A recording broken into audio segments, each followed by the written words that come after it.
नमस्कार. प्रेमिलास रेसिपीमध्ये तुमचं सर्वांचं खूप खूप खूप स्वागत. आज आपण प्रेमिलास रेसिपीमध्ये महाशिवरात्रीच्या उपवासासाठी बिना भाजणीचं रताळ्याचं छान असं खमंग चवीचं खुसखुशीत थालीपीठ तयार करतोय. करायला अगदी सोपं आहे. हे बघा, उपवासासाठी बनवलेली थालीपीठ अजिबात मऊ झालेली नाहीत, मस्त खुसखुशीत झालेली आहेत आणि चवीला सुद्धा खूपच छान झालेले.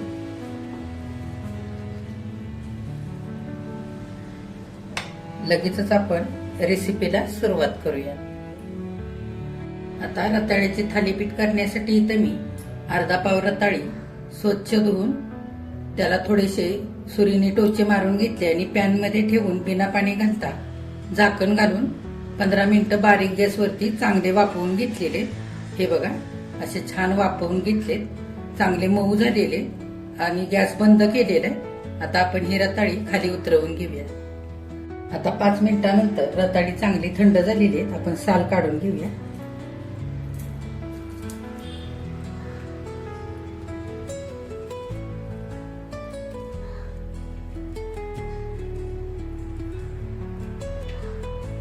हे बघा, रताळीची सगळी साल काढून झालेली आहे.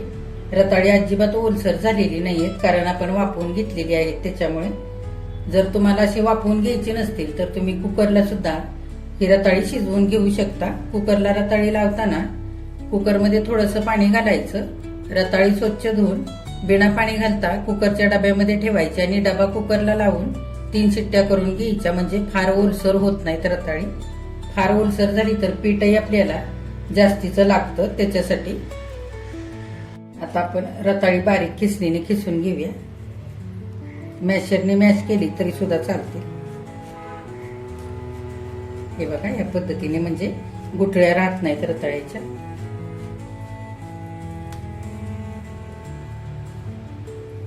हे बघा, रताळी इथे आता छान अशी किसून झालेली. थालीपीठ करण्यासाठी रताळी घेताना मध्यम आकाराची बघून घ्यायची, म्हणजे त्याच्यामध्ये भरपूर असे केसर नसतात. मोठी जर घेतली तर त्याला भरपूर केसर निघतात. तर रताळी जर मोठी असतील तर अशी खिसणीने किसायची, म्हणजे सगळे केसर त्याचे निघून जातात. थालीपीठाचं पीठ मळायचंय.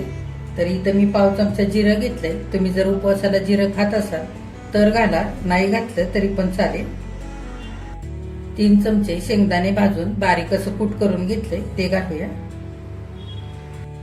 इथं 2 चमचे साबुदाण्याचं पीठ घेतलंय. साबुदाणे थोडेसे भाजून घेतले आणि थंड झाल्यानंतर मिक्सरच्या भांड्यामध्ये घालून असे वाटून घेतले आणि थोडेसे चाळणीने चाळून घेतलेले. छान बाइंडिंग येते आणि खुसखुशीत होतात थालीपीठ. हे बघा, 2 चमचे मिरची आणि आल्याचा ठेचा करून घेतलेला आहे. जर तुम्ही उपवासाला आलं खात नसाल तर नाही घातलं ना तरी चालेल. मी 4-5 मिरची आणि थोडंसं आलं वाटून हा ठेचा तयार केलेला आहे. तो सगळा घालूया. तुमच्या अंदाजाने तुम्ही इथे मिरचीचा वापर करू शकता. आता चवीनुसार मीठ घालूया. तर इथे मी थोडीशी कोथिंबीर स्वच्छ धुवून बारीक चिरून घेतली, ती घालूया. जर तुम्ही उपवासाला कोथिंबीर नसाल खात तर नका वापरू. आता इथे मी अर्धी वाटी राजगिऱ्याचं पीठ घेतलंय, ते थोडं थोडं करून घालूया. बिना पाणी घालता जितकं पीठ मावेल तितकं आपल्याला घेऊन छान असं मळून घ्यायचंय. थोडं थोडं पीठ घ्यायचं आणि चांगलं एकजीव करून मळून घ्यायचं. रताळ्याच्या ओलाव्यामध्ये जितकं पीठ लागणार आहे तितकंच घालायचं.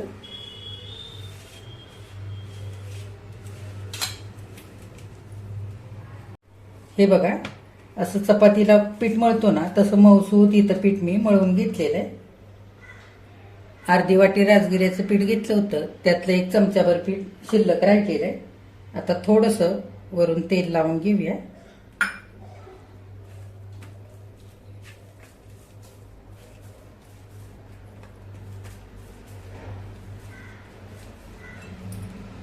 आता हे पीठ आपल्याला 10 मिनिटं झाकून ठेवायचंय मुरण्यासाठी, कारण आपण साबुदाण्याचं पीठ थोडंसं घातलेलं आहे, ते चांगलं मुरलं जाईल त्यासाठी. आता 10 मिनिटं झालेली, पीठ चांगलं मुरलेलं आहे आपलं. पोळपाटावरती घेऊन थोडंसं हाताने असं मळून मऊ करून घेऊया आणि छोटे छोटे गोळे तयार करूया.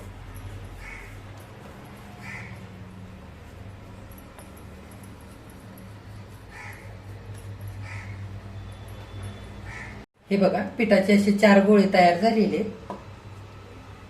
आता पिठाचा गोळा राजगिरीच्या पिठामध्ये गुळवून घ्यायचा आणि चपातीसारखा लाटून घ्यायचा.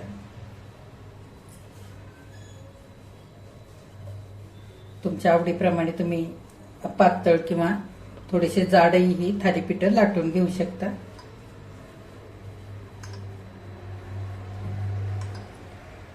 हे बघा थोडं थोडं पीठ लावून मी असं छान थालीपीठ लाटून घेतलेलं आहे. चपाती लाटतो तसंच लाटलेलं आहे. फार जाड किंवा फार अगदी पातळ केलेलं नाहीये. आता कडेने थोडंसं चिरल्यासारखं दिसतंय, तर आपण एका मोठ्या झाकणाने आकार देऊन घेऊया, म्हणजे छान थालीपीठ दिसायला सुद्धा इथे आपलं तयार होईल. आता हे थालीपीठ आपण लगेचच भाजून घेऊया. आता थालीपीठ भाजण्यासाठी इथं मी तवा ठेवलेला आहे गॅसवर. आपण थोडंसं तेल लावून घेऊया किंवा तुम्ही तूपही लावून घेऊ शकता.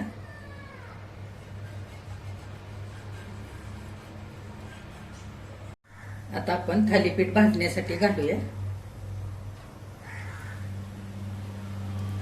छान भाजू द्यायचं एका साईडने आणि नंतर उलटवून घ्यायचं. आता 1 मिनिटभर थालीपीठ एका साईडने भाजल्यानंतर उलटवून घेऊया. दुसऱ्या साईडने सुद्धा छान भाजून घ्यायचे. आता आपण वरून थोडंसं तेल लावून घेऊया. तुम्हाला जर आवडत असेल तर तूप लावलं तरी पण चालेल. आता थालीपीठ उलटवून दुसऱ्या साईडने पण तेल लावून घ्यायचं. दोन्ही बाजूने सुद्धा 3 ते 4 मिनिटं छान थालीपीठ भाजून घेतले. आता काढून घेऊया. थालीपीठ काढून जाळीवरती ठेवायचं. एक बघा दुसरं थालीपीठ सुद्धा छान दोन्ही बाजूने खरपूस असं 3-4 मिनिटं चांगलं भाजून घेतलंय. बघा उपवासाची 5 थालीपीठ इथे करून तयार झालेले. थालीपीठ करताना जे साईडने पीठ निघलं होतं त्याच्यामध्ये आणखी एक थालीपीठ आपल्या इथे तयार झालेलं आहे. हे बघा महाशिवरात्रीच्या उपवासासाठी बिना भाजणीचं रताळ्याचं छान असं खमंग खुसखुशीत थालीपीठ करून तयार झालेलं आहे खाण्यासाठी. किती छान झालंय बघा. चवीला सुद्धा खूप मस्त झालेलं आहे आणि छान असं खुसखुशीत झालेलं आहे. हे थालीपीठ तुम्ही दह्यासोबत किंवा उपवासाच्या चटणीसोबत बटाट्याच्या भाजीसोबत खाऊ शकता किंवा नुसतं खायला सुद्धा खूप मस्त लागतं. तर खिचडी खाऊन उपवासाला सर्वांनाच कंटाळा येतो. घरामध्ये मोठ्या माणसांना किंवा लहान मुलांना असं जर थालीपीठ करून दिलं तर सगळ्यांना हे थालीपीठ खायला नक्की आवडेल. तर तुम्ही सुद्धा असं थालीपीठ उपवासाला बनवून बघा. बनवल्यानंतर कसं झालंय ते कमेंट करायला अजिबात विसरू नका. आजची जर रेसिपी आवडली असेल तर एक लाईक सुद्धा करा. जे कोणी आता माझ्या रेसिपीज नव्याने बघत आहेत त्यांनी माझ्या चॅनेलला जरूर सबस्क्राईब सुद्धा करा.